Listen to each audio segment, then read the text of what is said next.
Benvinguts a una altra de les nostres classes gratuïtes.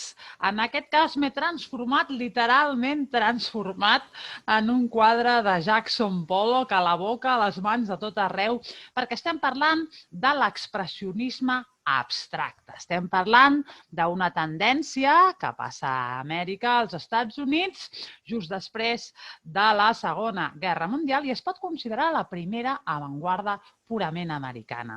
Jackson Pollock, Mark Rothko, eren alguns d'aquests artistes que van conformar el que diem l'expressionisme abstracte.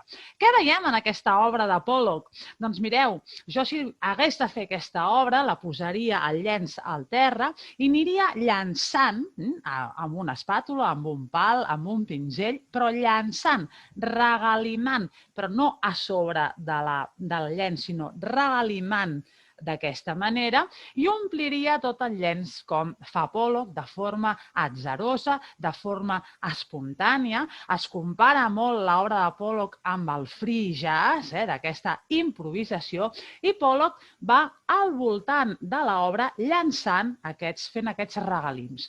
Regalim en anglès es diu dripping, d'aquí la tècnica del dripping que caracteritza a Pollock i la pintura de Pollock, que va ser el gran rescatat per la Peggy Guggenheim, que el va protegir i el va alçar a l'alçada dels grans artistes.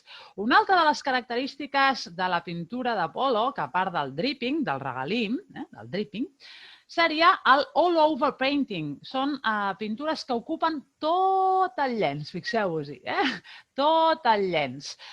No queda cap forat absolutament blanc. All-over painting i dripping, característiques de Pollock. Si en voleu saber més, apunteu-vos al curs, que comencem d'aquí molt poquet, d'aquí uns 10 dies, de Pollock a Warhol, tota la informació a la meva pàgina web. Fins ara!